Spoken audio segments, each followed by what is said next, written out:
Bon, merci à vous d'être là pour cette conférence.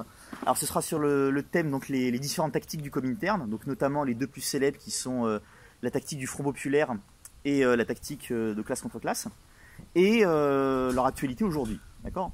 Alors, je vais juste partir d'un fait divers, un fait divers, on va appeler ça aujourd'hui, qui a eu lieu ce matin.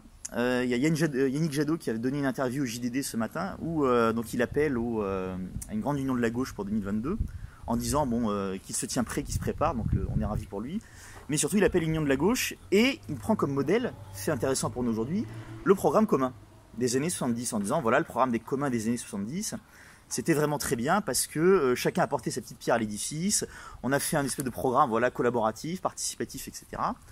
Et comment dire, et voilà, donc il prend aujourd'hui encore pour 2022 pour la gauche, et notamment la gauche de la gauche, le programme commun comme modèle absolu. Donc Olivier Faure du PS a déjà dit qu'il était prêt à se ranger derrière un bloc, je cite, social-écologique. Donc voilà, il est déjà sur les starting blocks, et Mélenchon, en gros, réfléchit pour l'instant. Je ne sais pas s'il a posé une fin comment de nous recevoir, mais c'était assez ambigu, donc ce sera surveillé comme du lait sur le feu. Mais voilà, c'est bien pour vous prouver que même pour 2022, la question elle est encore actuelle. Alors, pourquoi j'ai choisi de faire cette conférence sur le Front populaire principalement? Pour plusieurs raisons. La première, c'est que la mémoire du Front populaire en France aujourd'hui reste très largement ancrée dans la mémoire populaire, et notamment à gauche, avec, on va dire, toute la sentimentalité qui y est attachée, et on va dire un certain aspect mythologique, voilà, l'époque où la gauche gagnait, etc. Contrairement à depuis 30 ans, elle n'arrête pas de perdre, et quand elle gagne, elle se vautre dans l'opportunisme le plus total. Or, le marxisme, vous le savez, c'est une entreprise, et encore plus le marxisme-léninisme, c'est une entreprise de démystification de la mythologie et de la sentimentalité qui est attachée au phénomène. Et en effet, la mythologie et la sentimentalité qui s'accrochent au Front populaire risquent aujourd'hui de masquer, premièrement, les enjeux concrets de l'époque, et surtout la question de l'actualisation du mouvement historique qui a été le Front populaire entre 1934 et 1938. Car en effet, une comparaison historique, donc le Front populaire, n'est pas une analyse concrète d'une situation concrète. Il faut impérativement l'adapter, donc la référence historique, à la situation économique actuelle, infrastructurelle, et la situation politique actuelle, suprastructurelle. Je me permets donc de vous citer ce que disait Staline en 1925 à propos de la bolchevisation des partis communistes, dont notre camarade Jérémy fera la conférence sur le bolchevisme en septembre 2020, donc à la rentrée. Staline disait en 1925 « Il faut que le parti élabore des mots d'ordre et des directives, non pas en se basant sur des formules apprises par cœur et des parallèles historiques, mais en s'appuyant sur une analyse minutieuse des conditions concrètes, intérieures et internationales, du mouvement révolutionnaire, en tenant rigoureusement compte de l'expérience des révolutions de tous les pays. » Donc le conseil est clair, surtout ne pas faire de parallèles et de comparaisons hasardeuses, puisqu'une comparaison n'est pas une analyse concrète d'une situation concrète. À titre d'exemple, donc juste pour vous expliquer ce que ça donne, et d'où le lien avec l'histoire que j'ai racontée de Yannick Jadot en début de conf, on présente souvent le Front populaire comme une prémisse du programme commun de 72-77. Et nous verrons pourquoi cela est à tort. De même, on présente le Front populaire comme une prémisse donc, de toutes les unions de la gauche qui ont eu lieu depuis, le gouvernement Jospin en tête, où vous aviez eu la grande réconciliation des radicaux, des communistes, des écolos et du PS dans un même gouvernement. Et on essaie de le ressusciter en permanence, donc il y a eu le Front de gauche en 2012, et surtout plus récemment, là, il y a Yannick Jadot qui a l'air de vouloir refaire pareil pour 2022. Donc juste à titre d'anecdote révélatrice, dans la dernière saison de la série Baron Noir, série assez populaire, je ne sais pas si vous l'avez vu, vous avez une scène assez intéressante, vous avez donc, tous les personnages, la plupart des protagonistes font partie du PS actuel. Donc vraiment c'est du sud, donc c'est vraiment les pires opportunistes et les pires vendus qui soient. Et vous avez un mariage, et à un moment donné vous avez un vieil ouvrier qui arrive, avec qui ils ont fait des luttes syndicales il y a très très longtemps, les vendus actuels du PS, et ils entonnent tous l'appel du Comintern pour le mariage, vous avez tous les convives, etc. Ils se rassemblent au milieu, vous pouvez voir l'extrait sur internet, et ils entonnent tous l'appel du Comintern. Bon. Donc on voit bien que c'est une série d'ailleurs fictive, puisque plus personne au PS aujourd'hui ne connaît l'appel du Comintern. Mais ça montre même dans la culture populaire à quel point la mémoire du Front populaire, voilà l'époque où le PS et le PCF chantaient ensemble l'appel du Comintern et où ils étaient gagnants, ça reste vivant dans la mémoire populaire actuelle. Une des deux, je poursuis juste là mon introduction avec les deux mystifications, on va dire, ou récupérations les plus récentes qui a eu lieu autour de tout ce qui tourne autour du Front populaire. Donc la plus récente, vous le savez, c'est le lancement de la revue par Michel Onfray pendant le confinement. Donc Michel Onfray, parallèle assez intéressant, il incarne un peu une espèce de devenir, on va dire, du libertaire fasciste, parce qu'il a commencé vraiment, comment dire, avec une position anard anti-jacobin, libertaire, voilà, le post-anarchisme expliqué à ma grand-mère, Robespierre et les communistes c'est atroce parce que c'est le totalitarisme, et je mets en avant Michel Foucault, enfin bref, toute la French Theory et compagnie. Et aujourd'hui, il se retrouve de plus en plus à la droite de De Gaulle, quoi. Enfin, il se prétendait à la gauche des communistes, il se retrouve à la droite de De Gaulle. Ses dernières faits d'armes, c'est il a fait un soutien ouvert à l'impérialisme israélien, en disant que la force sait où elle va et la violence ne sait pas où elle va. Donc c'est la différence entre les Israéliens qui utilisent la force parce qu'ils savent où ils vont, et les Palestiniens qui ne savent pas où ils vont, donc ils utilisent la violence. Et il a fait une tribune récente qui s'appelle Éloge de la police, dans lequel il dit que, en gros, que Macron a instauré, je cite, un apartheid anti-blanc en France. Voilà. Donc il reprend purement et simplement les mots d'ordre de la droite la plus réactionnaire en France. Oui, oui. Et sa revue se veut un pot pourri de tout ce qu'il y a de plus... comment dire, un pot pourri, oui, c'est ça. Donc dedans, on trouve... Alors, je vous cite des souverainistes de gauche, donc de Castelnau, un ancien du PCF. On trouve Chevènement, donc qu'on ne présente plus. Kuzmanovic, bien entendu. Henri Pignon-Ruiz, donc c'était un philosophe de la FI qui avait dit l'année dernière qu'on avait le droit d'être islamophobes, tout qu'on avait le droit d'être christianophobe, etc. Donc on voit où ça nous mène tout ce genre de choses. Et bien entendu Jacques Sapir, qui depuis des années nous explique qu'il faut faire l'union des souverainistes des deux rives. On trouve aussi toute la nouvelle droite vichiste et identitaire, donc Barbara Lefebvre, qui est proche de Gérard Bensoussan, et les territoires perdus de la République, tous ces gens-là. Philippe de Villiers, bien entendu, je vous renvoie à la conférence d'Agny sur son dernier livre, qu'elle a fait au Café Marxiste l'année dernière. Et des proches d'Alain de Benoît, c'est de la revue fasciste Élément. Ainsi qu'un petit rapprochement avec Éric Zemmour, qui a dit tout le bien qu'il pensait de la revue. Et le tout, bien sûr, rehaussé comme avec les épices dans une mauvaise soupe, par quelques électrons libres, désormais étiquetés anti-système. Donc on a l'escroc Idriss Aberkane et le désormais médiatique qu'on ne présente plus, Didier Raoult.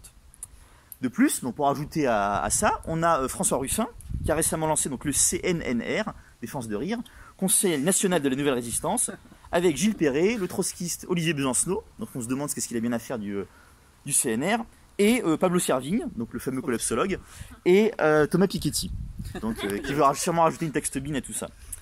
Bref, la confusion est totale, et face à de telles récupérations et mystifications très récentes, hein, ça date vraiment de cette année-là, deux impératifs s'imposent aux communistes. Premièrement, retracer l'histoire réelle du Front populaire, en y rappelant la place prépondérante et décisive des communistes. Ce que fait des gens comme, contrairement à ce que font par exemple des gens comme Michel Onfray, qui disent, voilà, oui au Front populaire, c'est ça que j'ai donné ma revue, mais attention, sans les communistes. Donc, comme s'il n'y avait pas de communistes dans le Front populaire, et je voudrais montrer donc aujourd'hui pourquoi, au contraire, leur rôle était vraiment très important. Premièrement, retracer l'histoire réelle, et deuxièmement, faire une analyse concrète de la situation actuelle, en ne plaquant pas le Front populaire de 1936 sur le nouveau Front populaire dont a besoin la France en 2020. Alors, dans mon plan, vous allez le comprendre, il est très simple. Première partie, une partie historique, et une deuxième partie d'actualisation. Donc dans la première partie historique, je vais retracer les différentes tactiques du Comintern, parce qu'on ne peut pas comprendre la question du Front populaire, comment il arrive, si on ne comprend pas les différentes tactiques du Comintern durant son existence. Donc je vais très brièvement vous les restituer, sans faire dans l'histoire pédante, parce que je ne suis pas historien de profession, c'est pas ma spécialité. Donc tout d'abord, il faut repartir du début. Le Comintern, donc vous le savez, est créé en mars 1919 à la suite de la Révolution d'octobre, qui réussit, donc, et la Russie, le pouvoir bolchevique arrive à s'implanter en Russie, et donc ils mettent en place le Comintern qui se veut une coordination au niveau tactique de tous les partis communistes du monde. Puisque nous les communistes sommes internationalistes, et donc ce n'est pas chaque parti national qui choisit tout seul sa propre ligne et ne se coordonne pas avec les autres partis, il faut mettre en place contre la bourgeoisie mondialisée une stratégie globale, puisque la bourgeoisie elle-même, quand il y a besoin, elle est internationaliste quand il faut, et elle sait mettre en place une stratégie mondiale de coercition des communistes. C'est ce qu'ils ont fait donc après la Première Guerre mondiale, et c'est ce qu'ils font dès que le besoin s'en fait sentir. Donc pour combattre ça, le prolétariat et les communistes pensent qu'il faut absolument que nous on fasse pareil, et qu'on se coordonne. Donc je repars de la tactique initiale qu'a décidé le Comintern, donc sous l'influence de Zinoviev, qui est le premier dirigeant du Comintern. Donc la tactique va durer en gros de 1919 à 1921. Alors, sauf erreur de ma part, elle ne reçoit pas de nom particulier, donc je vais l'appeler la tactique initiale, celle de la révolution immédiate. Cette tactique s'appuie entièrement sur l'analyse de Lénine au sortir immédiat de la Première Guerre mondiale. C'est la certitude de l'imminence immédiate de la guerre civile mondiale. Et cette idée n'est pas totalement infondée. Il y a eu, donc, dans le siège de la Première Guerre mondiale, des révoltes, des mutineries et des prémices de révolution un peu partout dans le monde. En Europe, aux USA, au Moyen-Orient, entre autres. Les mouvements indépendantistes s'activent puissamment. Donc par exemple, le mouvement des jeunes arabes au Moyen-Orient, très actif, et ou celui de Sun Yat-sen en Chine. Donc il va fonder le Kuomintang avant qu'il vire à l'extrême droite dans les années 20 sous l'influence de Chiang Kai-shek. et des soviets se montèrent un peu partout. Donc vous avez une république des soviets de Hongrie, dont a fait partie le philosophe Georg Lukács. Vous avez eu une république des soviets à Strasbourg aussi, et un peu partout en Europe. Et vous avez eu une terreur de la contagion révolutionnaire qui s'étendit aux USA et en Allemagne. Pour vous donner une idée, selon Domenico Losurdo, les lois martiales entraient en vigueur en 1917 aux États-Unis.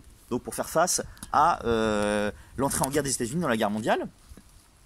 Ces lois martiales resteront donc en vigueur jusqu'en 1924, donc très largement après la signature de l'armistice, afin de mater les émeutes raciales et l'agitation communiste qui suivra la Première Guerre mondiale. La bourgeoisie américaine avait en effet, à partir de 1919, la terreur absolue de la jonction du problème noir et du problème rouge. En gros, si les Afro-Américains font jonction avec les communistes à ce moment-là, pour la bourgeoisie américaine, c'est fini le capitalisme américain, la révolution arrive immédiatement. Donc ils n'ont qu'une seule idée, c'est briser cette alliance potentielle qui peut avoir lieu, et pour ça, utiliser toutes les lois martiales possibles que les Américains ont activées en 17 en rentrant en conflit contre l'Allemagne, pour contrer cette jonction-là. Ils vont même aller, c'est une histoire que raconte le Zurdo, jusqu'à bombarder des quartiers civils afro-américains avec des bombardiers. Donc vous allez avoir des bombardiers qui vont vraiment bombarder des quartiers civils américains au début des années 20 pour mater ces émeutes et cette agitation possible. Donc vous comprenez bien qu'à partir de ce moment-là, la tactique de la révolution immédiate est tout à fait une possibilité à ce moment-là mondiale. De plus, la social-démocratie avait à ce moment-là totalement trahi le mouvement ouvrier par son chauvinisme et son soutien honteux à la guerre. Tout rapprochement avec elle était donc exclu. D'autant que les plaies des scissions douloureuses des sections de l'Internationale socialiste avec celles de l'Internationale communiste étaient encore récentes ou douloureuses. Et c'était aussi l'époque de l'assassinat de Rosa Luxembourg, Karl Liebknecht par le SPD au pouvoir en Allemagne. La conclusion pratique de cette situation est bien entendu la suivante. Tout le pouvoir doit revenir immédiatement au prolétariat représenté par les PC locaux, qui souhaitent marquer leur différence radicale et absolue avec les partis sociaux-démocrates. L'intransigeance doit donc être la règle. Et les autres partis de gauche sont des ennemis à combattre car ils sont alliés au grand capital.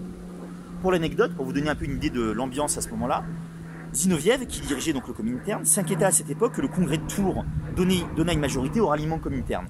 En effet, il était partisan d'une scission dure, presque sectaire, afin de couper irrémédiablement les ponts avec la social-démocratie. Et donc, comme la SFIO à l'époque au congrès de Tours a donné une majorité au ralliement à l'Internationale communiste, il avait peur que ce soit une scission qui ne soit pas assez dure et donc pas assez claire. Donc pour vous donner un peu une idée des rapports qu'il pouvait y avoir entre les sociodémocrates et les communistes à ce moment-là. Cela suffit à illustrer la position initiale du Comintern avec les autres partis. On voit immédiatement que cette orientation repose sur deux analyses.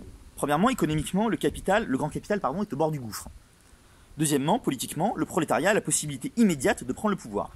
La conjonction de ces deux thèses sera aussi la base de l'adoption de la tactique de classe contre classe. Même si à l'époque, donc en 1921, la question du fascisme ne se pose pas encore, puisque Mussolini n'a même pas encore pris le pouvoir en Italie. Et surtout que le gauchisme de Zinoviev sera remplacé par l'analyse beaucoup plus minutieuse de Boukharine, ce qui donnera à la tactique de classe contre classe un poids tout autre. Je vous cite juste ce document avant de conclure sur cette tactique, les documents du deuxième congrès de lycée de 1920. La guerre civile est mise à l'ordre du jour dans le monde entier, la devise est le pouvoir aux soviets. Ou encore, le prolétariat mondial est à la veille d'une lutte décisive, l'époque à laquelle nous vivons est une époque d'action directe contre la bourgeoisie, l'heure décisive est arrivée. Donc vous voyez, ton très martial, très militant et très sûr de lui. Mais dès l'automne 21, donc vous voyez que ça arrive très vite, le Comintern adopte un virage tactique radical, concrétisé par le troisième congrès du Comintern en décembre 21. C'est l'émergence du mot d'ordre du Front uni, donc qui est important à comprendre pour bien saisir la spécificité du Front populaire, parce qu'on néglige souvent. Donc le caractère de changement de tactique à ce moment-là, même si un virage assez radical, il est lissé pour permettre à Zinoviev de le heurter, lui permettre de rester à la tête du Comintern sans blesser son ego. Parce qu'en gros, juste avant, il avait fait des purges contre ceux qui s'opposaient à la tactique initiale, et donc faire un virage trop radical, c'était un peu le désavouer. Donc réellement, c'est un virage tactique radical, mais formellement, on a lissé la chose pour permettre à Zinoviev de conserver la face. Ici, la tactique donc initiale est radicalement modifiée. Exit l'interdiction de discussion avec les autres partis de gauche, notamment sociodémocrates, et place à une certaine unité d'action. Un tel revirement sera difficilement accepté tant par Zinoviev et par Béla Kun, donc c'était le dirigeant du Parti communiste hongrois, qui était donc un proche de Zinoviev et qui dirigeait l'Internationale communiste avec lui. Juste pour l'anecdote, c'est un peu la minute closer, mais Lukács raconte que, parce qu'ils étaient tous les deux hongrois, que quand la femme de Lukács a rencontré Béla Kun, elle a dit « Ah mais c'est Vautrin ». Vautrin, c'est le personnage dans Balzac, la comédie humaine, dans le Père Goriot, qui est un espèce de roublard absolu, c'est celui qui initie Rastignac, donc c'est vraiment un bandit absolu. Enfin voilà, c'est pour l'anecdote. Pour autant, donc la tactique du Front uni n'est pas encore la tactique du Front populaire, et elle comporte certaines différences que nous verrons à ce moment-là. La tactique du Front uni comporte deux versants. Premier versant, le mot d'ordre marcher séparément et frapper ensemble. Il y a donc articulation entre une unité dans l'action, frapper ensemble, tout en gardant une totale liberté de critique vis-à-vis des organisations réformistes, marcher séparément. Et deuxièmement, il y a le mot d'ordre l'unité par en bas, avec le mot d'ordre d'aller aux masses. La priorité est donc de discuter avec la base des partis sociaux-démocrates et pas avec la direction. L'unité par en haut n'est pas vraiment abordée, ce qui fait la vraie différence avec le Front populaire. L'objectif de ces deux aspects de la tactique est donc de démasquer l'opportunisme et le caractère social traître des organisations réformistes, tout en se rapprochant de leur base. Ce changement de tactique s'appuie sur deux analyses. Premièrement, la répression des appareils d'État bourgeois a gravement compromis la stratégie de prise de pouvoir immédiate. La révolution mondiale immédiate est donc de moins en moins à l'ordre du jour.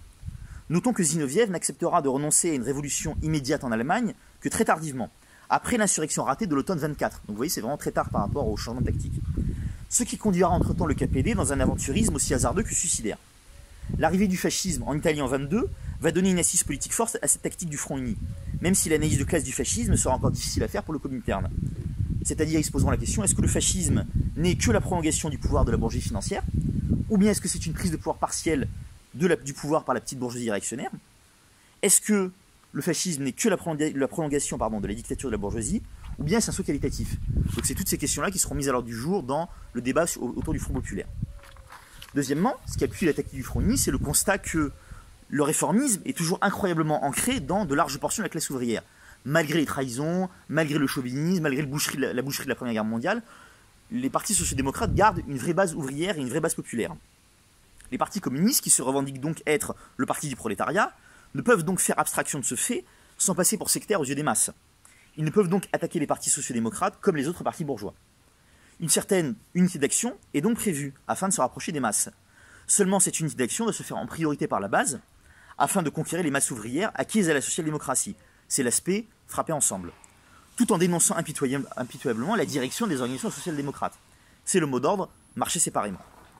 Notons que les accords potentiels entre communistes et sociaux-démocrates ne concernent que les actions, notamment sur les lieux de travail, et pas des accords électoraux. Ce sera la différence entre le Front uni et le Front populaire. L'inconvénient de la tactique est donc double, et vous allez voir pourquoi elle va être vite mise entre parenthèses, à partir de juin 24, même si elle ne sera officiellement abandonnée qu'en 27. Donc l'inconvénient est double. Premièrement, cela demande de jouer un double jeu vis-à-vis des organisations social-démocrates, agir avec elles pour mieux les dénoncer. Et vous doutez, les organisations social-démocrates, elles ne sont pas totalement stupides. Elles peuvent très vite aussi démasquer ce double jeu pour montrer que ce sont les communistes qui, eux, en fait, sont hypocrites, puisqu'ils prétendent marcher avec les organisations social-démocrates tout en les dénonçant. Pardon, frapper ensemble et marcher séparément, tout en les dénonçant. Donc ça peut se retourner contre les organisations communistes. Et deuxièmement, à l'époque de l'adoption de la tactique, les scissions des PC locaux sont encore très fraîches, moins d'un an pour le PCF, qui était la SFIC à l'époque. Le Front uni peut donc tout à fait à ce moment-là participer à une certaine confusion aux yeux des masses entre des PC dont les scissions sont récentes vis-à-vis des partis sociaux-démocrates et des partis sociaux-démocrates qui sont plus installés depuis plus longtemps dans le monde du travail. Donc c'est pour ça qu'il était important de tracer une ligne de démarcation plus forte entre les deux organisations, et c'est ce qui sera chose faite en 1934 vis-à-vis de 1921, où les scissions sont encore récentes. Le troisième mot d'ordre de l'international communiste, la trame tactique, ce sera celle de la bolchevisation. Donc je ne vais pas m'étendre là-dessus, Jérémy vous fera une conférence détaillée là-dessus. La bolchevisation sera adoptée au 5e congrès du juin 1924, qui marque en gros plus ou moins la fin de la tactique du Front uni. Formellement, c'est pas la fin, mais en réalité, c'est quasiment la fin. Cette tactique se voit amoindrie par l'association par Zinoviev des 24 de la social-démocratie et du fascisme, avec le lancement du mot d'ordre de social-fasciste. À ce moment-là.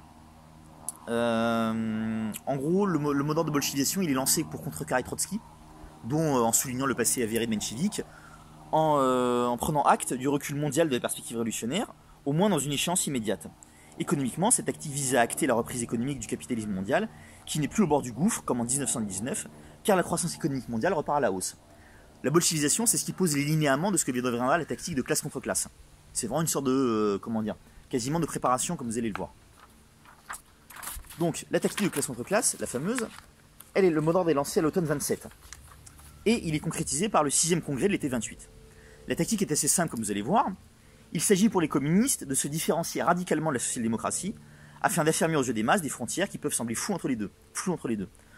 On va voir après qu'il faut se rappeler qu'à ce moment-là, la SFIO parlait ouvertement dans son programme de révolution et qu'elle adoptait, on va le voir, des programmes, des mots d'ordre gauchistes et gauchisants et même des graphiques, qui singent ceux du PCF de ces années-là. On va voir comment du Front Populaire, au niveau des graphiques et des affiches, on va carrément avoir une inversion des codes graphiques entre les affiches du PCF et les affiches de la SFIO. Donc vous comprenez pourquoi à ce moment-là, la confusion est très facilement faisable aux yeux des masses entre les partis sociaux-démocrates qui parlaient réellement d'arriver à une société sans classe et sans État par des réformes, et les partis révolutionnaires. Donc c'est pour ça que la tactique de classe contre classe a été mise en place pour affermir cette différence. La vie politique, selon cette tactique, doit être lue sous l'affrontement de classe contre classe. Celle du prolétariat contre la bourgeoisie, et bien entendu, la barricade n'a que deux côtés. Outre une dénonciation de la social-démocratie, qui sera désormais associée aux sociofascistes, donc qui met sur le même plan les sociodémocrates qui font le jeu du fascisme, on y retrouve aussi l'accent mis sur la dénonciation de la petite bourgeoisie. Cette tactique tend à minorer le saut qualitatif effectué par un pouvoir bourgeois, même fascisant, et le fascisme effectif, en pointant d'abord les continuités.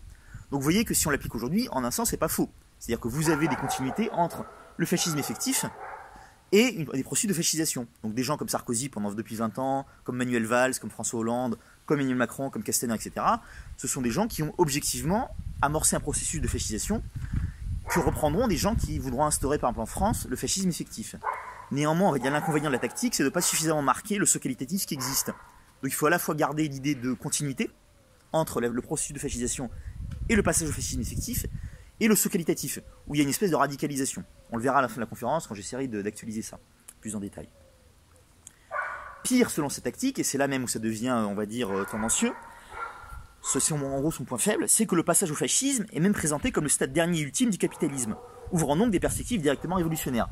En gros, le fascisme, c'est le stade suprême du capitalisme en crise, et donc pour des partis communistes, si on passe au fascisme, c'est même plutôt positif, ça veut dire que les contradictions de la bourgeoisie se sont accentuées, et donc c'est même plutôt bon pour nous, dans l'immédiat. L'ennemi principal n'est donc pas tant le fascisme que la social-démocratie. Bien entendu, tout accord électoral doit être regardé comme suspect, même s'ils ne sont pas exclus a priori. Il ne faut pas non plus caricaturer la tactique comme quelque chose de sectaire. Mais si aucun accord n'est trouvé, les communistes doivent maintenir des candidats au second tour face à des candidats socialistes mieux placés, même si un candidat de la droite, ou même fasciste, risque par ce maintien de l'emporter. Donc on assume en gros avec la tactique de classe contre classe, de risquer de faire élire un candidat fasciste si le candidat socialiste ne veut pas faire de programme minimal. Ainsi, je vous lis la lettre ouverte aux membres du parti adressée par le comité central du PCF, réuni le 9 et 10 novembre 27, qui écrit la chose suivante. Le parti communiste opposera au second, comme au premier tour, ses candidats aux candidats bourgeois, radicaux comme réactionnaires. Le parti communiste proposera immédiatement au parti socialiste la formation au second tour d'un bloc ouvrier en vue du maintien contre tous les candidats bourgeois, du socialiste ou du communiste. Le désistement mutuel des deux partis se réclamant de la classe ouvrière sera conditionné par l'acceptation d'un programme minimum. Donc c'est pas non plus complètement sectaire, hein. C'est pas quelque chose de christique où voilà, le prolétariat se barricade dans son bunker et refuse de discuter avec la social-démocratie. Mais en revanche, le parti communiste, je poursuis l'extrait, déclare qu'au cas où le parti socialiste repousserait sa proposition de bloc ouvrier paysan, le parti communiste se réserve de maintenir un candidat prolétarien en face de tous les chefs socialistes qui accomplissent une besogne contre-révolutionnaire et qui se déclarent les défenseurs de la démocratie bourgeoise contre le communisme. Donc en gros, on est vraiment lié à la barricade des deux côtés. Soit vous, les dirigeants des partis sociaux-démocrates, vous êtes du côté de la bourgeoisie, donc avec nous, vous faites un programme minimal et on se désiste pour le mieux placé.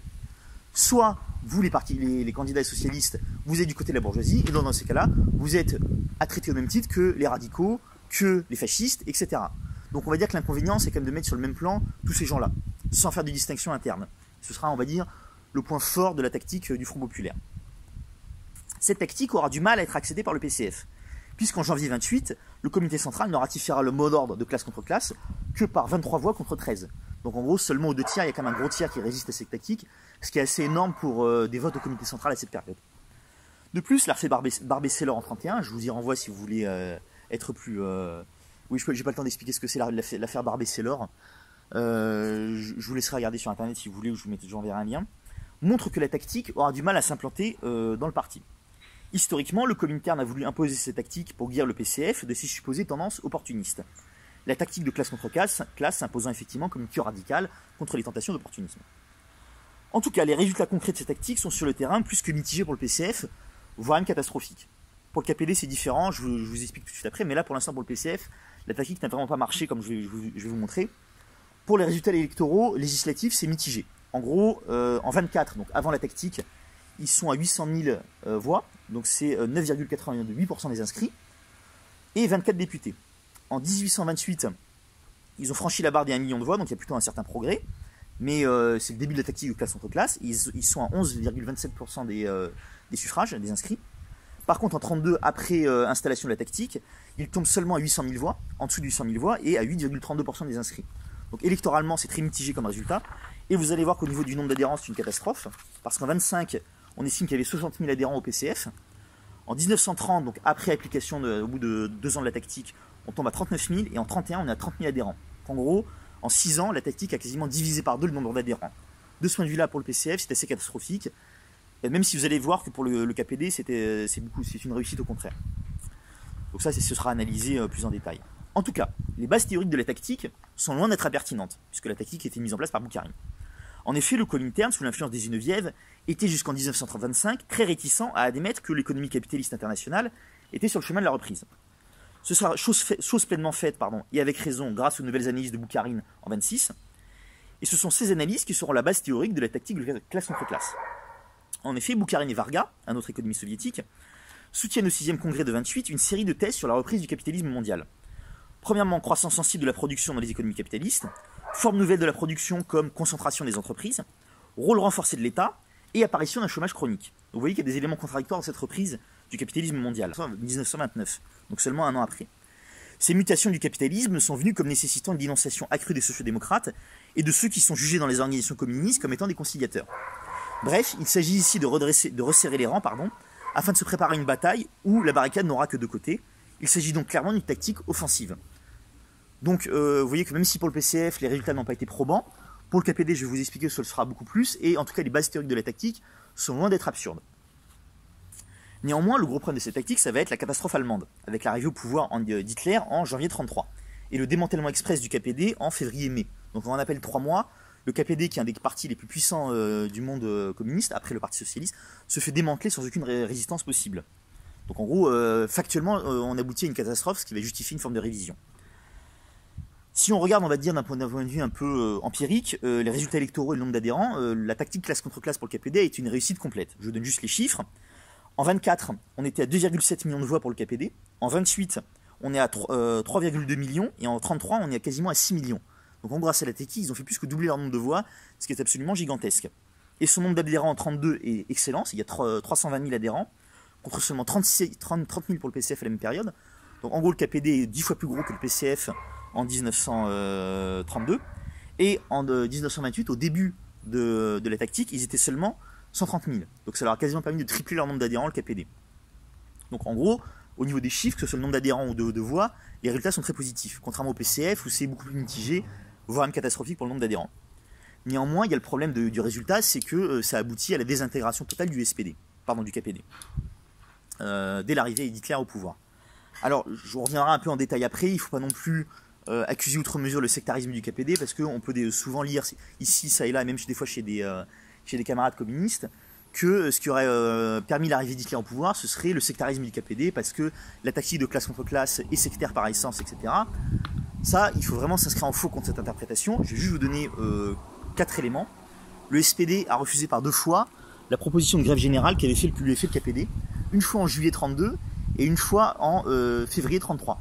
Donc en février 33, le KPD tente, on va dire, le tout pour le tout de déclencher une grève générale avec le SPD qui est très implanté dans le monde du travail contre l'arrivée au pouvoir des nazis et l'incendie du Reichstag, et le SPD refuse. Donc là, ils ont clairement joué un rôle contre-révolutionnaire. Le SPD, pour vous donner une ordre d'idée tout de suite après, le NSDAP leur demande de purger ces cadres juifs. Le SPD acquiesce, il purge tous ces cadres juifs, et comble du déshonneur, le 1er mai 1933, les nazis décident de fêter la fête du travail, donc avec le drapeau du NSDAP, représentation officielle. Ils demandent au SPD de participer, et le SPD participe, donc ils ont défilé le 1er mai 1933, avec les drapeaux, etc., aux côtés du NSDAP qui était au pouvoir. Donc voilà, pour vous donner une idée sur le... c'est pas une insulte, voilà, social-fasciste, c'est pas une insulte à ce moment-là, pour le coup en Allemagne, c'est vraiment une réalité. Inversement, oui. J'ai entendu de certains camarades, c'est un peu flou comme ça, que des fois on accuse le KPD d'avoir permis l'arrivée du nazisme, justement, parce qu'il était trop proche de la social-démocratie et qu'il n'osait pas. Ah bon, non, ça c'est rarement ce qu'on entend, puisque le KPD c'est vraiment celui qui parmi les Comintern a le mieux appliqué la tactique de classe contre classe et de façon la plus rigoureuse. Donc je pense pas qu'on puisse les accuser de... Je sais plus qu'ils avaient pas présenté, ils avaient présenté des candidats communs.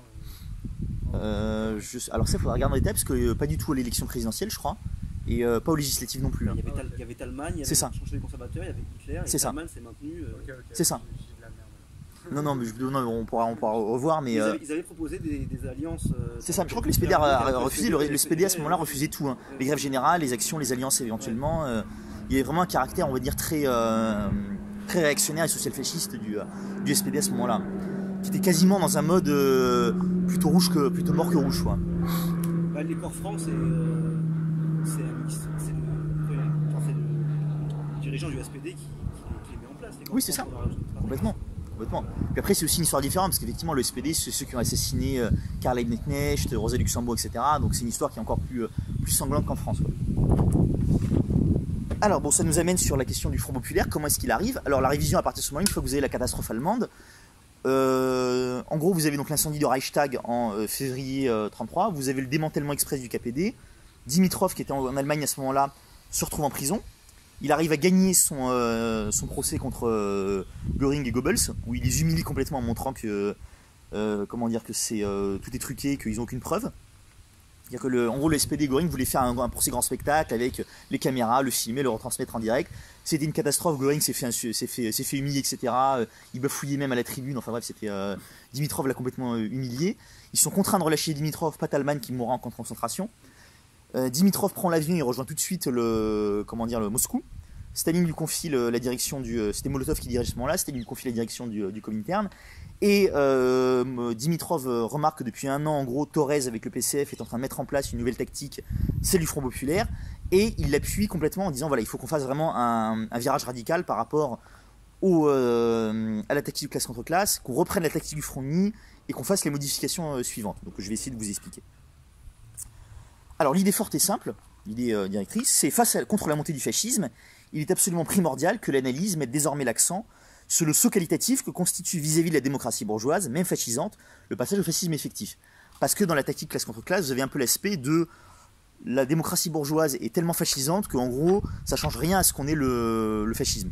C'est comme si les gens aujourd'hui vous disent, bon voilà, Macron et Hollande, Valls, ils sont allés tellement loin que...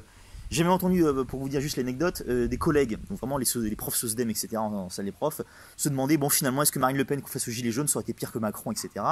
Donc c'est vraiment ce genre de réflexion qui généralement sont inspirées par une espèce de désarroi ou de désespoir, qui tendent à minorer le saut qualitatif que constitue le fascisme. La tactique du Front Populaire, c'est vraiment l'inverse, c'est de dire non, il y a quand même une différence, et il faut vraiment qu'on soit très fin dans l'analyse là-dessus.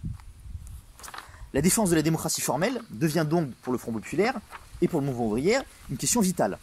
Dans la démocratie formelle, la bourgeoisie exerce certes sa dictature, mais cela laisse une marge de manœuvre même si restreinte au mouvement ouvrier. Parce qu'effectivement, avec l'arrivée d'Hitler au pouvoir, et même avec Mussolini, on l'a bien vu en Italie, vous avez un démantèlement express des partis communistes, vous avez une mise au pas des syndicats, et dans ces cas-là, vous ne pouvez plus rien faire. Hein. C'est-à-dire que le SPD, c'est ça qui est tragique pour le KPD, c'est qu'ils n'ont même pas perdu la bataille, c'est qu'ils n'ont même plus la livrer. Et c'est ça que veut éviter en gros le Front Populaire, c'est de dire bon, même si on perd la bataille, au moins on peut la livrer, et on ne se retrouve pas à être démantelé de façon express sans rien pouvoir faire. Je vous cite juste cette citation de Thorez au 7e congrès du Comintern qui dit, de façon assez juste, « La démocratie bourgeoise, c'est un minimum de liberté précaire, aléatoire, sans cesse réduite par la bourgeoisie au pouvoir. » Donc on ne se fait aucune illusion sur la bourgeoisie, sur la bourgeoisie normale, hein, la prosuffaciation.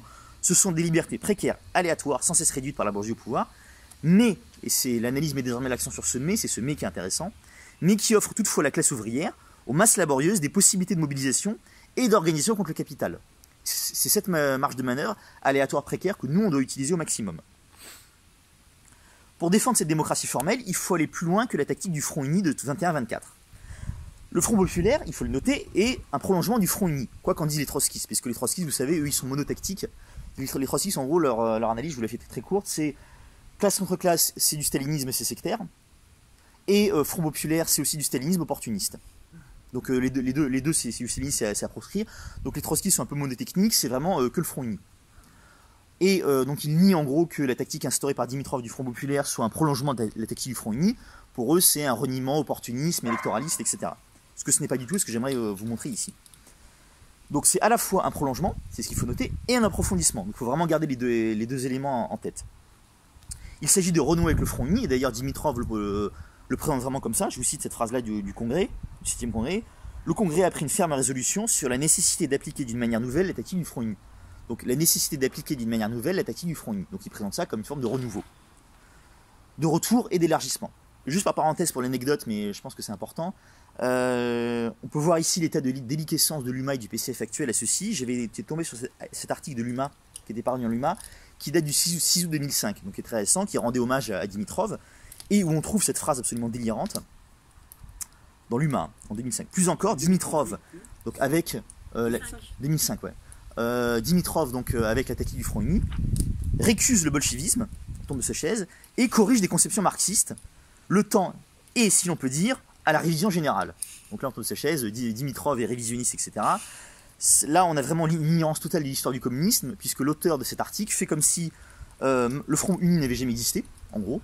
Donc là, on est vraiment dans la... Je ne sais pas si on est dans le révisionnisme, le négationnisme ou la forclusion lacanienne, ou un mélange des trois, et que Marx et Lénine n'avaient fait que défendre une ligne de classe contre classe, ce qui est absolument absurde, puisqu'il révise le bolchevisme, il récuse le bolchevisme, et il corrige des conceptions marxistes. Alors bon, c'est assez drôle, mais c'est assez révélateur, on va dire, de l'état du PCF actuel, puisque vous avez un peu l'équation ici, c'est bon, le bolchevisme, c'est du sectarisme, le marxisme, c'est de dire que la bourgeoisie a toujours tort, et donc le Front Populaire, puisque ça propose des alliances avec des partis bourgeois progressistes, ça récuse le marxisme et ça corrige les conceptions bolcheviques.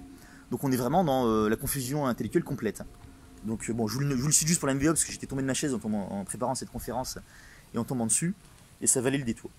Donc, je reviens à mon sujet, les deux grandes différences entre le Front Populaire et le Front Uni, ce qui font, on va dire, sa nouveauté originale, ce sont les suivantes. Premièrement, l'alliance ne se fait plus seulement et uniquement par le bas, mais aussi par le haut. Ce qui implique une discussion avec les organisations social-démocrates, y compris sur des accords électoraux, ce qui n'était pas le cas du Front Uni. Deuxièmement, cette alliance inclut désormais des portions de la bourgeoisie, notamment la petite bourgeoisie progressiste, représentée en France par les radicaux. Il faut donc désormais gagner la course de vitesse avec le fascisme pour les classes moyennes, comme le dira Thorez en 1934. On n'est plus du tout, vous vous souvenez le texte que je vous avais lu, dans un mode, on opposera au second tour nos candidats à tous les candidats de la bourgeoisie, qu'ils soient radicaux ou réactionnaires. Là, on instaure une espèce de distinction entre les candidats de la bourgeoisie progressiste et ceux réactionnaires.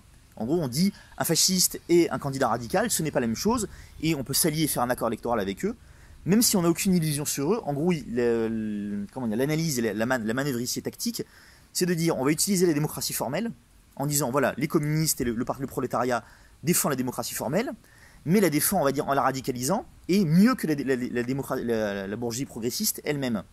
Donc c'est un peu une espèce de double jeu qui est assez subtil à bien comprendre, c'est que c'est un front contre le fascisme, défense de la démocratie formelle, et c'est aussi une forme de critique interne à la bourgeoisie progressiste en disant, si vous voulez vraiment défendre la démocratie formelle et aller au bout de la question démocratique, il faut forcément passer par des réformes socialistes et aller vers la socialisation des moyens de production.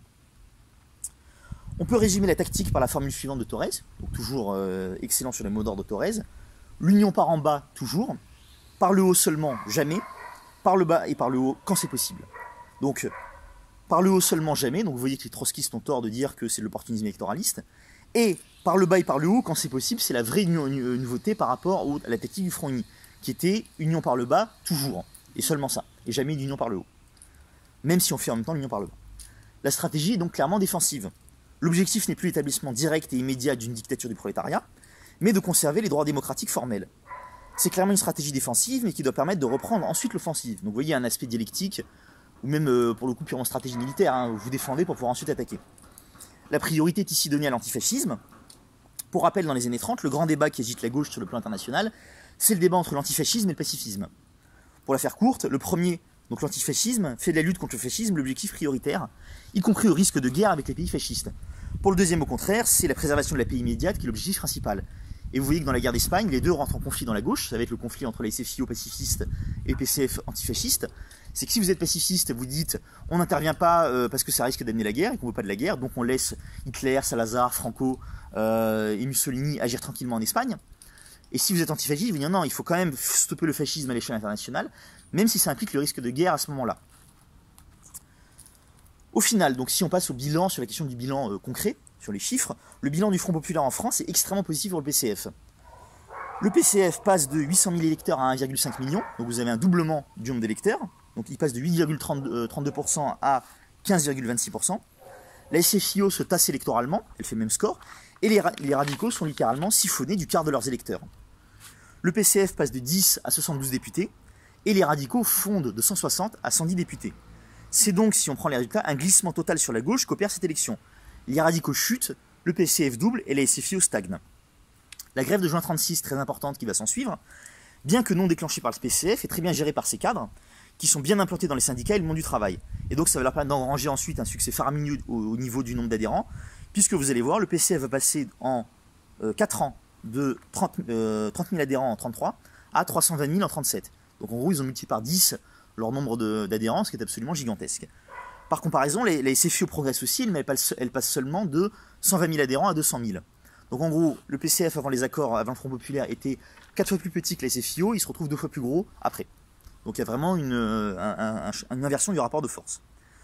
Cela crée, même culturellement, une hégémonie à gauche du PCF, ce qui oblige la SFIO à faire dans la concurrence gauchiste.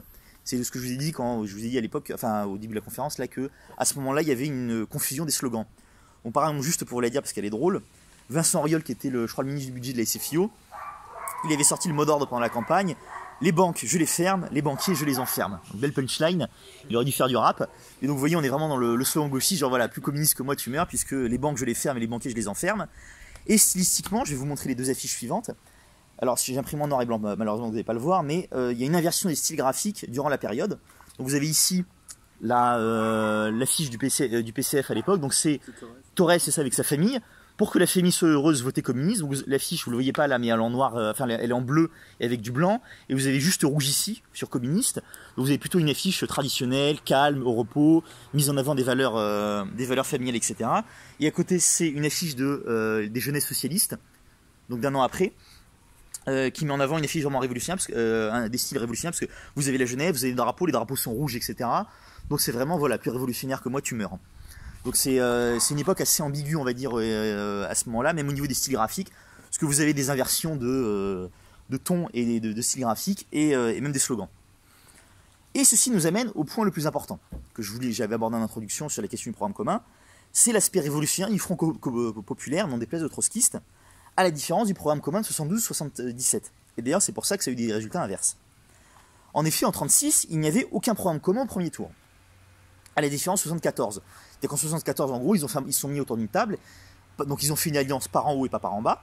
Ils ont discuté d'un programme commun dès le premier tour, et en gros, les communistes et les militants communistes allaient en gros dans la campagne pour défendre un programme commun qu'ils avaient élaboré d'entrée de jeu avec les socialistes. C'est pas du tout ce qui s'est passé en 1934, où en gros ils ont fait un programme commun mais seulement pour le deuxième tour, mais au premier tour c'est le PCF qui défend son propre programme. Et donc en gros vous avez une concurrence à gauche entre tous les partis du Front Populaire au premier tour. Et c'est au deuxième tour qu'on se rallie à celui qui est le mieux placé. Et donc ça a totalement profité au PCF à ce moment-là, parce que vous voyez qu'ils ont siphonné les radicaux, parce que chaque parti défend au premier tour son programme. Ils ont réussi, en défendant leur ligne, à devancer le plus souvent, parce que vous savez c'était des élections par circonscription comme aujourd'hui. Ils sont arrivés à devancer les radicaux et la SFIO la plupart du temps, et donc du fait des programmes communs et des accords communs, tous les autres se rangent derrière le candidat communiste, et donc c'est pour ça qu'ils ont multiplié par 7 leur nombre de députés. Donc tactique gagnante. C'est l'inverse qui s'est passé pendant le programme commun, où on défend d'entrée de jeu un programme avec les autres, donc pas de concurrence entre partis de gauche, pas de concurrence avec les radicaux, pas de concurrence avec la social-démocratie, et on est obligé en gros de défendre un programme de compromis d'entrée de jeu. Ce qui n'était pas le cas en 1936, où chacun défend son propre programme. Et de plus, petite anecdote, mais révélatrice, en 1936, le programme commun était minimaliste. Je vais prendre juste l'exemple emblématique des nationalisations. En 1936, c'est la SFIO qui pousse le plus pour réaliser le maximum de nationalisation. Et c'est le PCF et les radicaux, bizarrement, qui étaient unis pour limiter drastiquement le nombre de nationalisations. Pas pour les mêmes raisons, bien entendu. Les radicaux, c'était parce qu'ils étaient plutôt frileux pour faire un maximum de nationalisation. Et le PCF, c'était sur l'argument suivant. Ce n'était pas que tactique pour ne pas effrayer les modérés et les radicaux, mais c'était aussi politique. Comme Torres le disait, il faut refuser l'idée de nationalisation en régime capitaliste. Alors, juste en parenthèse, ça ne veut pas dire qu'aujourd'hui c'est valable encore. Hein. C'est vraiment dans l'analyse de l'époque. Là, je resitue juste l'argument de l'époque. Hein. Il faut refuser l'idée de nationalisation en régime capitaliste. Les transformations socialistes ne sont possibles que grâce et par la dictature du prolétariat. S'il n'y a pas de dictature du prolétariat, en régime capitaliste, les nationalisations peuvent tout à fait avoir une portée réactionnaire. C'est-à-dire que ce sont des étatisations, et ce qu'aujourd'hui nous propose Bruno Le Maire, c'est on socialise les pertes et on privatise les bénéfices. Et donc l'idée du PCF à l'époque, c'est si on veut faire des nationalisations, il faut le faire en régime socialiste. Surtout que c'est des réquisitions, enfin c'est pas des réquisitions, c'est des nationalisations, donc en fait on donne de l'argent, et tant qu'ils possèdent la boîte, les bourgeois, c'est un risque. Oui, là, c'est ça. D'un coup, ils ont des liquidités énormément. Bah, c'est ce qu'on fait aujourd'hui avec Renault là, qui est licencié à Choisy, là, après qu'on leur a fait un prix gigantesque, et puis ça leur fait des garanties énormes, et ils n'ont aucune contrepartie à donner. Voilà. Après, il faut pas avoir une interprétation gauchiste de ça, c'est-à-dire qu'en 1945, ils ont fait des nationalisations parce que, relativement à l'état du capitalisme, ça permet au prolétariat d'augmenter son niveau de vie, ses conditions de vie, ça lui permet d'améliorer ses conditions de travail, mais ce qu'il faut bien avoir en tête, c'est que la nationalisation, c'est pas un truc magique en régime capitaliste. C'est qu'il y a une lutte des classes à l'intérieur même du conseil de nationalisation, et les communistes doivent pas être naïfs là-dessus, et savoir qu'on peut essayer de les entuber sur les nationalisations. C'est ce qui va se passer avec le programme commun, comme on va le voir. En 1974, c'est la situation inverse qui va se produire. La situation va être totalement inversée. C'est le PCF qui, je cite, va batailler pour le nombre de nationalisations, comme si c'était une fin en soi, et le PS qui va les limiter, dans une optique libérale toutefois. Oui, vous savez ce qu'avait fait l'abandon du programme commun. Pourquoi lapsus. Marchais avait refusé le programme commun. C'est qu'en gros, Mitterrand avait dit bon, on fait les nationalisations machin, et puis vous avez le radical qui était Monsieur 5%, qui a dit, ce que compte toujours de Mick Pagani, qui avait dit ah oui, mais on nationalise, mais seulement les maisons mères, pas les filiales. Donc en gros, on nationalise des coquilles vides. Donc vous voyez très bien comment on peut tout à fait se faire avoir sur la question des nationalisations, et c'est là que le PCF a rompu le programme commun. En 74-76, le PCF se retrouvait dans une situation délicate puisque il s'était privé en 76, il avait supprimé l'outil de la dictature du prolétariat. Vous vous souvenez, c'était le congrès où il avait voté l'abandon de la dictature du prolétariat. Donc, en gros, une fois que vous renoncez à l'outil qui est la dictature du prolétariat, vous avez plus l'idée que la socialisation n'est pleinement possible que par et dans la dictature du prolétariat, mais vous pouvez tout à fait la faire en régime capitaliste. Donc vous avez une social-démocratisation du PCF à ce moment-là. Enfin, le Front populaire, c'était une différence majeure, n'était pas en 1936 une stratégie électoraliste, contrairement malheureusement au programme commun. Il s'agissait de déclencher un grand mouvement populaire avec des manifestations, des mouvements de grève, et de préparer un terrain favorable à l'instauration de la dictature du prolétariat. Je vous fais juste cette citation de Thorez en 1935, qui fait donc des discours sur le Front populaire, qui disait le Front populaire fera, premièrement, payer les riches, donc c'est le discours sur les 200 familles, mais de plus, je cite, le Front populaire devra constituer une préface à l'insurrection armée. On imagine mal Marché dire en 1974 que le programme commun doit constituer une préface à l'insurrection armée. Donc vous voyez que vous avez on va dire, un glissement électoraliste là-dessus. Et l'effet des deux tactiques, vous pouvez le constater, a été opposé. Autant en 1936, le PCF, grâce au Front populaire, a pu siphonner les SFIO et les radicaux et les marginaliser culturellement et politiquement. Et il en a résulté, on va dire, une concurrence gauchiste de la part de la SFIO, c'est-à-dire que c'est la SFIO qui a voulu singer le PCF. Or, avec le programme commun, c'est l'inverse qui s'est produit. C'est-à-dire que vous avez une social-démocratisation du PCF, et c'est eux qui ont commencé à les singer à travers les mots d'ordre, d'accord ? Avec des mots d'ordre humanistes, etc. C'était tous les trucs sur l'abandon de la dictature du prolétariat, c'est il faut renoncer au mot dictature, etc. Avec des slogans humanistes, enfin bref, ça a été l'époque de la... Voilà, c'est ça. Ça a été le monde, la confusion totale. Vous voyez qu'il y a une forme de logique, c'est-à-dire que avec le Front populaire, on oblige les sociodémocrates à venir sur le terrain des révolutionnaires, et donc sur un terrain révolutionnaire, c'est les révolutionnaires qui gagnent face aux sociodémocrates. Et si un révolutionnaire il veut jouer avec qui est le plus SOSDEM avec un SOSDEM, bizarrement c'est le SOSDEM qui gagne. C'est ce qui s'est passé avec le programme commun. Donc voilà, j'espère que je n'ai pas été trop long sur l'aspect historique.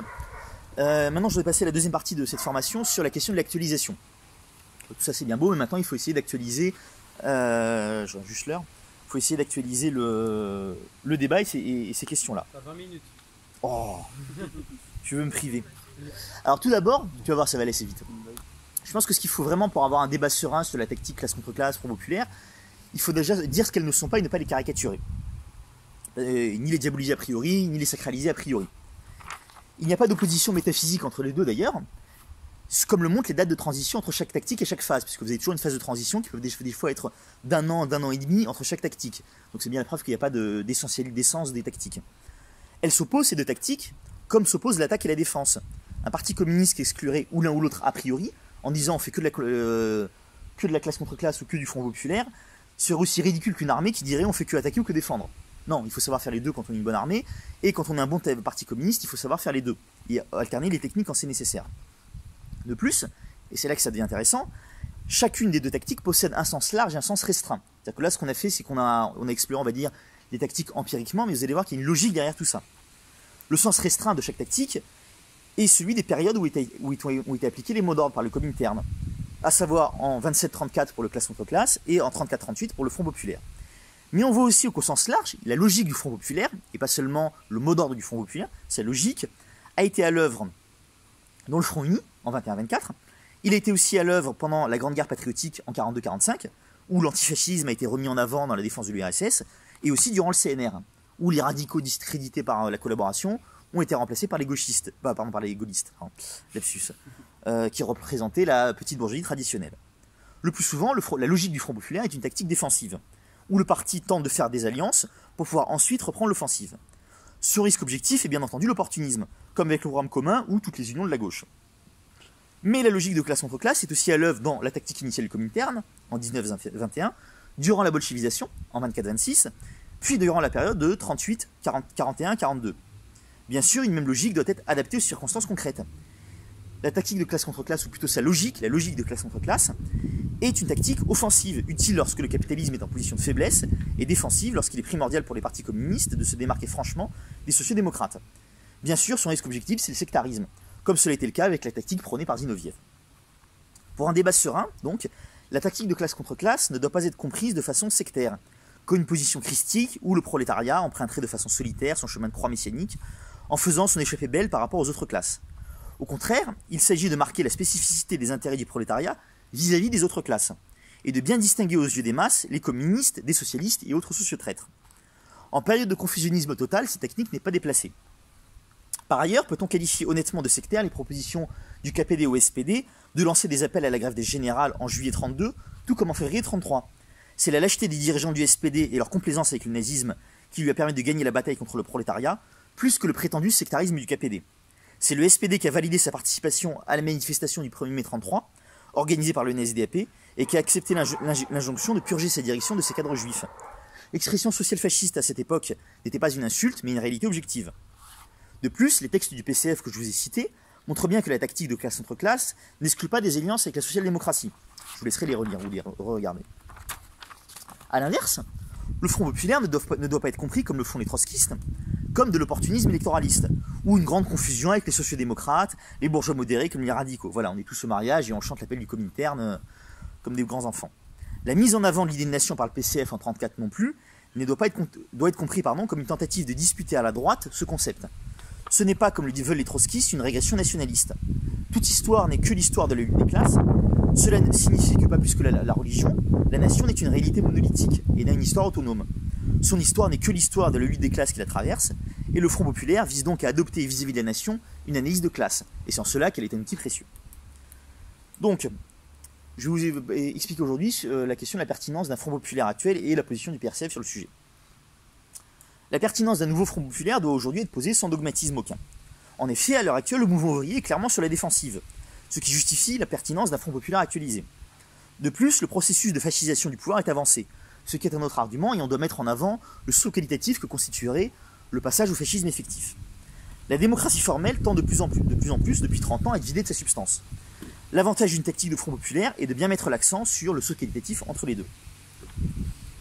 A l'inverse, une tactique de classe contre classe aurait tendance, et le désavantage, à minorer aujourd'hui la continuité, le saut qualitatif entre le fascisme et la fascisation, et en pointer que les continuités. Ces continuités existent et il faut les souligner, c'est pour ça qu'on doit articuler les deux tactiques. Par contre, cette tactique manque de marquer la violence du passage de l'un à l'autre, et cela aujourd'hui pourrait s'avérer irresponsable. C'est pourquoi le PRCF a mis en place les deux projets donc, de frappe.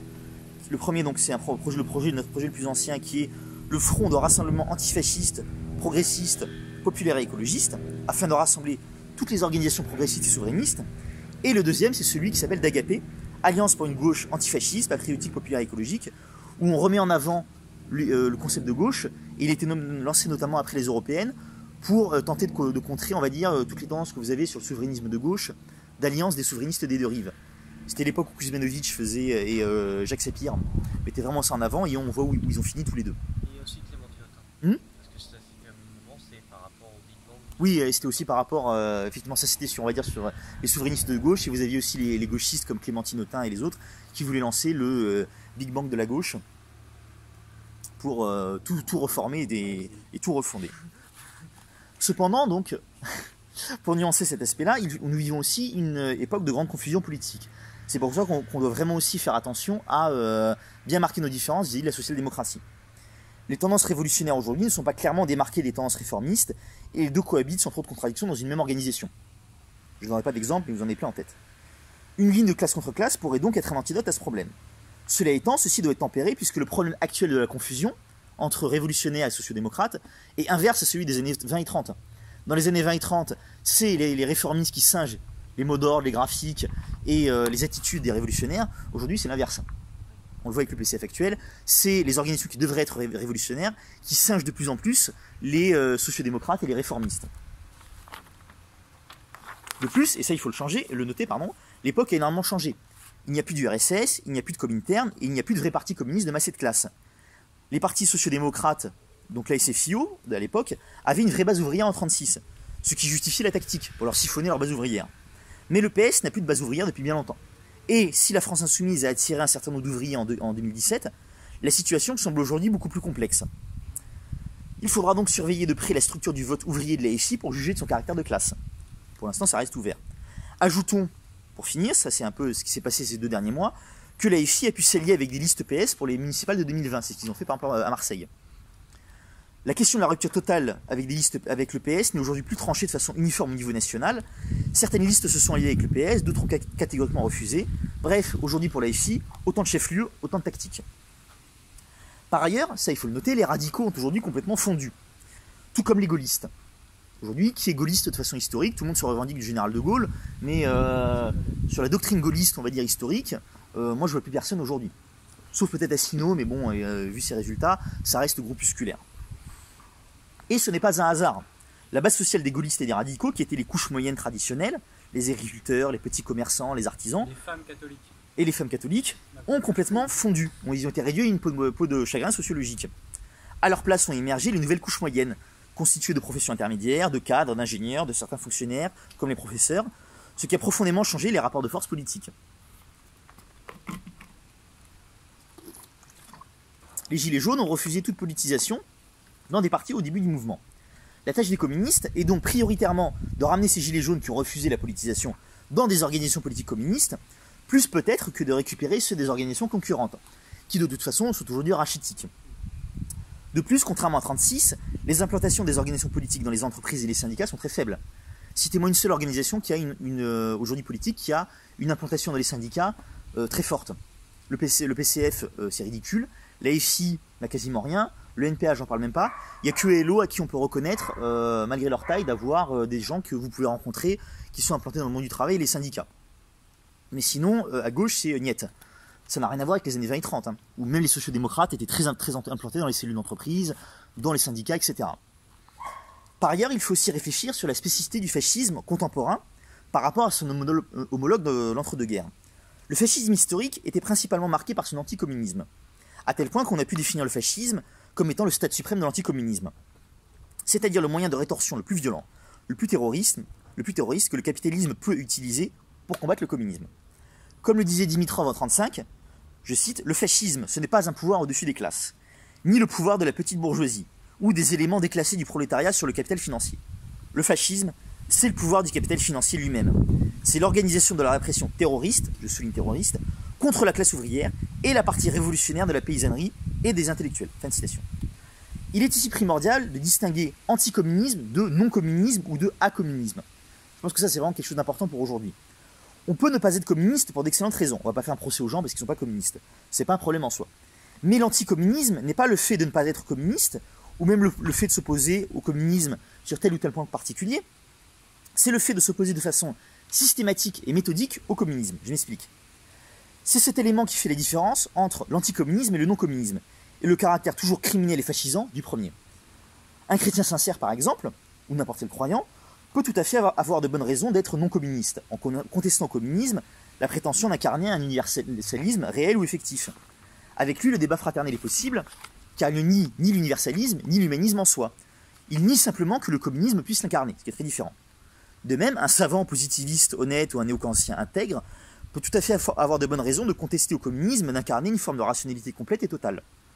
Là encore, le débat sincère est possible avec lui, car il ne nie pas le rationalisme en lui-même, il ne nie que la prétention du communisme à l'incarner.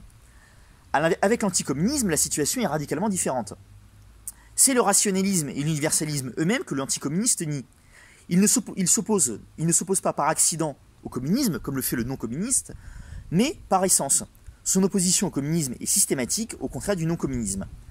À la rigueur, on peut tout à fait contester au communisme la prétention d'avoir incarné ce qu'il voulait être. Universalité, rationalisme, égalitarisme, défense des travailleurs, etc. Mais prenons tous les éléments que je viens de citer, et opposons-nous radicalement à ces principes, ce que ne ferait pas un non-communiste, mais ce que fait un anticommuniste. On serait alors anti-universaliste, irrationaliste, partisan de l'inégalité entre les hommes, et hostile aux droits des travailleurs, ainsi de suite. Prenons chacun de ces éléments-là, que je viens de citer, et radicalisons-les, comme le ferait un anticommuniste radical. Et allons au bout de leur logique. On sera probablement racialiste, antidémocrate, anti-syndicat, anti-parti, puisque ces partis menacent l'unité du peuple naras, etc., etc. Quelle différence y aurait-il entre ce programme-là et le fascisme? Réponse, aucune. Le fascisme est donc bien l'anticommunisme le plus radical et le plus terroriste. Selon Dimitrov, donc, le fascisme est le pouvoir de la bourgeoisie financière, du capital financier, pardon. Or, de nos jours, le capital financier est de plus en plus concentré et développé que celui des années 20 et 30. Il va de soi que cela modifie en profondeur la physionomie du fasciste du XXIe siècle et ses possibilités. De plus, historiquement, le fascisme s'est appuyé sur des classes moyennes traditionnelles, qui ont complètement fondu aujourd'hui, et qui ont été sociologiquement remplacées par les nouvelles couches moyennes urbaines. Le fascisme du XXIe siècle devra donc s'appuyer sur ces nouvelles couches salariales, et pas sur la petite bourgeoisie traditionnelle, ce qui est une autre différence fondamentale et infrastructurelle avec le fascisme historique. Malgré ces tendances révisionnistes persistantes et avérées, on peut ici reprendre le concept du sociologue Michel Clouscar de néofascisme, qu'il avait forgé en 1976, en lui imposant des modifications substantielles. L'adjectif néo ici vise à pointer du doigt le saut qualitatif qu'opère ce passage des classes moyennes aux couches moyennes et à une plus grande concentration du capitalisme financier. On assiste ainsi, en France, à une division du travail entre un processus de fascisation opéré à la fois par la droite libérale, la social-démocratie et le gauchisme, et d'un autre côté le fascisme effectif, avec l'extrême droite policière et racialiste. Ainsi, François Hollande a fait passer maintes lois antisociales et a normalisé le recours à l'état d'urgence et à l'état d'exception juridique, créant de fait un état pour ce que Carl Schmitt a nommé la dictature, reprenant ici un concept du droit romain. En plus, François Hollande a procédé à la première grande banalisation à grande échelle des violences policières pendant la loi travail. Macron a enfoncé le clou et a radicalisé encore plus cette pente fascisante, dans le domaine du droit, des attaques contre les travailleurs et des violences policières. Il a fait rentrer des dispositions de l'état d'urgence dans le droit commun. Et je suis sûr qu'il prépare la même chose pour l'état d'urgence sanitaire. Donc vous voyez que là, on a un processus de fascisation qui est vraiment très avancé. Le gauchisme, quant à lui, sous toutes ses formes, a réussi, quant à lui, totalement normalisé les analyses en termes de race, en termes de sexe, et a réussi à imposer une lecture racialiste et sexiste de la société. Le gauchisme a eu la tâche historique ces 50 dernières années de faire sortir de leur ghetto d'extrême droite des analyses racialistes et sexistes de la société. Rien de mieux pour préparer le terrain à une généralisation de la pensée fasciste de la société en normalisant un discours sur ce qu'on nomme la conscience de race. Par exemple, j'ai pu entendre récemment une vidéo gauchiste où la personne parlait, l'universitaire gauchiste en question, disait « il faut que les personnes blanches prennent conscience de X ou de Y ». Oui, mais quand vous dites qu'il faut que les personnes blanches prennent conscience de X ou de Y, vous manipulez ce qu'on appelle une conscience de race. Et ça, c'est extrêmement dangereux par rapport à... en écartant d'ailleurs les analyses en termes de conscience de classe. Enfin, ici, et ce sera le point important, je pense, de mon exposé, il importe de souligner le caractère ouvertement fasciste du programme de Marine Le Pen et du Front National en général. Généralement, on a tendance à minorer, etc. Bon, est-ce que ce serait pire que Macron, etc. Je pense que non, et je vais essayer de vous le démontrer. Premièrement, on a toutes les rétorsions cruelles et outrées contre les immigrés et leurs descendants. Le programme de Marine Le Pen, c'est immigration zéro. Aucun pays sur Terre n'arrive à avoir une immigration zéro. Je ne vous laisse pas imaginer le déploiement policier et de cruauté qu'il faudrait déployer pour arriver à une immigration zéro. Premièrement, on a ça. Deuxièmement, il faudra des rétorsions terroristes contre les chômeurs et tous les travailleurs bénéficiant des 10 minima sociaux. Puisque vous regardez le programme du FN, c'est contre les chômeurs, les bénéficiaires des minima sociaux, c'est flicage et rétorsion et répression à tous les étages. Outre ces éléments-là, qui sont, on va dire, la cerise sur le gâteau, il y a 4 points qui sont un trait commun à tout fascisme. Premièrement, il y a la promesse répétée de Marine Le Pen des rétorsions envers les syndicats, le fait de les mettre au pas. L'antisyndicalisme est toujours un trait prégnant du fascisme, ça c'est évident. D'ailleurs, si vous prenez Salazar, c'est une variante assez intéressante du fascisme portugais dans les années 20, il mettait en avant l'idée de corporation. Voilà, il faut la corporation, qui est une espèce de corps intermédiaire entre l'État, l'Église et la nation, c'est-à-dire le peuple immédiat, mais surtout pas les syndicats. Deuxième point du caractère fasciste, et non même plus fascisant, du programme de Marine Le Pen, ce sont les promesses répétées de rétorsion envers les grèves et les droits de grève. La communication du Front National est souvent ambiguë sur la question, mais si vous faites une recherche minutieuse, vous voyez bien qu'il y a une volonté certaine de limiter le droit de grève et des manifestations. C'est-à-dire que c'est toujours, dès qu'il y a des grèves, Marine Le Pen, sa tactique, c'est elle ne s'oppose pas, parce que ça fait des manifestations contre le pouvoir en place, mais elle dit c'est bien la preuve que le pouvoir est mal géré, et si j'étais au pouvoir, il n'y aurait pas de grève, etc. Et d'ailleurs, je comprends tous les pauvres gens qui ont des problèmes de transport les jours de grève, quand ces gauchistes de la CGT font des blocages. Donc deuxième élément, rétorsion du droit de grève. Point commun à tout fascisme. Troisième élément, les promesses de dissolution de tous les groupes jugés dissidents trop à gauche. On va tout simplement vers la répression politique pure et simple. Ça, c'est des choses qu'elle dit régulièrement. Il faut dissoudre tous les groupes qui sont d'extrême gauche ou d'ultra gauche. Très commun à tout fascisme. Et quatrièmement, la cerise sur le gâteau, l'inscription officielle, vous pourrez regarder, au programme du Front National, de la garantie juridique d'une présomption de légitime défense pour tout policier en service, même s'il fait usage de son arme. En clair, toute violence policière sera a priori jugée comme étant légale et légitime, et ce sera à la victime, si elle est encore en vie, de démontrer qu'elle n'était pas en train d'agresser le policier et que celle-ci n'a pas répondu de façon proportionnée. Dans les circonstances actuelles, et avec les difficultés déjà énormes de se défendre contre les violences policières d'une police de plus en plus fascisée, une telle proposition et un tel programme équivaut à un permis de tuer pur et simple, délivré donc juridiquement par un appareil d'État qui se transformerait ainsi en pur et simple terrorisme, sur fond d'anticommunisme assumé. D'accord ? C'est-à-dire qu'en gros, vous prenez une balle perdue de la part d'un policier dans une manif ou même ailleurs, le policier, avec cette loi-là du Front National, sera considéré comme état de légitime défense. C'est-à-dire qu'il aura répondu à immédiateté de la menace et proportionnalité de la menace. Et donc en gros, blanchiment total. Par parenthèse, je le cite juste parce que personne à gauche en a parlé, mais il y a eu un sondage qui a été fait qui était assez intéressant. C'était la question qui était posée aux Français sur est-ce que vous vous sentez en sécurité face à un policier. Et ce qui m'intéressait, c'était les réponses du Front National, des électeurs du RN à ça. Vous avez 29% des électeurs du RN qui affirment ne pas se sentir en sécurité face à un policier. Et ils votent pour un parti qui propose de donner un permis de tuer aux policiers. Donc là, je pense qu'on n'a jamais eu une contradiction aussi énorme dans la sociologie de l'électorat du Front National. Et je m'étonne que personne à gauche en ait parlé, parce qu'on a quand même un angle énorme pour siphonner purement et simplement 30% de l'électorat du Front National. Donc si quelqu'un nous écoute, voilà, on a un tuyau en or pour siphonner 30% de l'électorat du Front National, ça fait 10% des voix. C'est de mettre l'accent sur la question des violences policières. Puisque le Front National propose de donner un permis de tuer aux policiers et que 30% des électeurs du Front National affirment ne pas se sentir en sécurité face à un policier. Bien entendu, personne n'en parle, personne ne fait le lien. Ça arrange tout le monde. On retrouve donc ainsi, donc avec les 4 éléments que je vous ai dit du programme du Front National, tous les traits du fascisme que nous avons définis à partir de Dimitrov. Le statut suprême de l'anticommunisme, c'est-à-dire le moyen de rétorsion le plus violent, le plus terroriste, que le capitalisme financier peut utiliser pour combattre le communisme. Parce que nous ne l'aurons pas, le Rassemblement national est complètement soutenu par la grande bourgeoisie financière.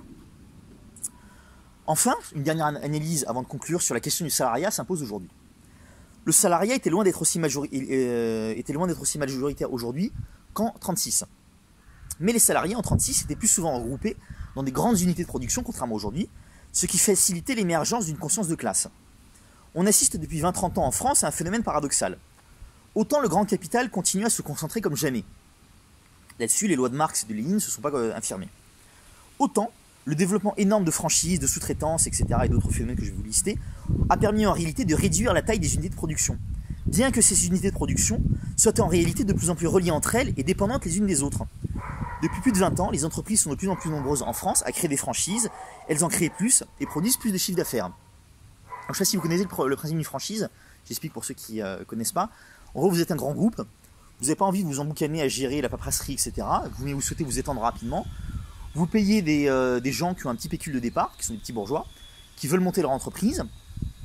Donc par exemple, moi j'ai travaillé dans un restaurant franchisé McDonald's. Donc vous avez le propriétaire qui a un petit pécule, qui paye tout. Il paye les salariés, il gère tout, etc. Il s'occupe de tout, il paye le local. Il a le droit d'afficher McDonald's avec des contrôles, etc. et de vendre les produits McDonald's s'il paye une sorte de redevance. C'est quasiment du féodalisme, hein. Vous payez une taxe à votre seigneur, vous avez le droit d'afficher McDonald's, et ça vous permet de De quoi? Et ça vous permet de vendre du McDonald's, donc d'avoir tout le prestige, la publicité, etc., les coûts dessus, et vous payez une franchise extrêmement chère. Vous êtes pressurisé à un grand groupe. Bon. Seulement, si vous créez votre franchise McDonald's, vous êtes une PME, c'est-à-dire que vous avez une entreprise, moi je travaille dans une entreprise de 50 salariés, vous êtes une PME, mais vous travaillez pour un McDonald's, il y a marqué McDonald's, les gens du siège de McDonald's viennent, ils font des contrôles, etc. Mais vous êtes une PME. Donc vous avez une mutuelle de PME, qui n'est pas très avantageuse, moins que celle d'un très grand groupe. Vous avez une représentation syndicale de PME. Par exemple, nous on n'avait pas de délégués syndicaux alors que c'est obligatoire dans une grande entreprise, parce qu'on était catalogué PME, etc. Et donc ça, ces phénomènes-là, ils se sont multipliés en France à vitesse grand V depuis 30 ans. Cela signifie que de plus en plus de salariés travaillent pour d'énormes groupes transnationaux, comme McDonald's, etc., tout en étant de plus en plus isolés, avec une production sociale et de travail moindre que dans les grandes unités de production, et sans aucune protection syndicale. La législation française sur le syndicalisme dans les soi-disant PME est plus arrangeante qu'avec le patronat. Parce que ça, c'est un argument que vous sortez toujours la droite, et dès qu'il y a des débats, c'est oui, il faut faire des réductions d'impôts pour les PME, penser aux PME, le petit patron, etc., machin. Mais aujourd'hui, la réalité en France, quand on vous parle des PME, c'est que c'est des grands groupes multinationaux. C'est McDonald's, c'est ces grands groupes-là qui se développent vitesse grand V. Par contre, c'est vrai pour les protections sociales, mais c'est faux pour les impôts. Oui, pour les impôts, non. Ils payent moins d'impôts. C'est ça. Oui, bah ils sont toujours gagnants, mais là, je parle vraiment sur la question de l'imitation du salariat, quoi. Donc, ces salariés qui sont de plus en plus nombreux à travailler dans ces unités de production plus petites, se retrouvent donc isolés politiquement et syndicalement, et ont l'impression d'être abandonnés par les syndicats et les partis traditionnels, qui ne s'occupent pas vraiment de ces problèmes-là. Même si vous prenez la CGT, je vais regarder un peu, ils ne sont pas vraiment à la pointe sur ces questions-là. Donc ça fait que vous avez beaucoup de salariés qui ont l'impression d'être laissés pour compte par les partis traditionnels et même les grands syndicats traditionnels. Car aucun ne représente leur intérêt, ni ne s'est battu frontalement pour enrayer le mouvement, ou même pour le dénoncer à grande échelle. Au phénomène des franchises, qui va dans le même sens, il faut ajouter celui de la généralisation à outrance de la sous-traitance, et du fameux externalisation que vous avez dans toutes les grands groupes, tout le secteur public, mais aussi les grands groupes, qui désormais externalisent. C'est du même genre, les grands groupes délèguent un certain nombre de tâches à des plus petites unités de production, plus faibles qu'elles, et font retomber sur elles les aléas de la production, tout en offrant moins de protection aux salariés. Donc en gros, si ça vous permet de vous externaliser ce qui était auparavant dans votre grande entreprise, vous avez une augmentation des commandes, vous augmentez vos commandes vis-à-vis de la PME, votre PME doit se débrouiller. En plus, elle est complètement dépendante de vous, puisque vous représentez 100% de son chiffre d'affaires, donc vous êtes en position de force pour négocier. Et si vous voulez réduire la demande, vous n'avez pas à vous emboucaner à embaucher des gens, puis les licencier, etc. Ça fait de la paperasse, puis vous avez des mouvements sociaux. Vous dites juste à la PME, pour le mois prochain, on divise la commande par 2, ou même il n'y a plus rien du tout, et la PME peut rien dire. Puisque vous êtes lié par un contrat qui est réversible à tout moment.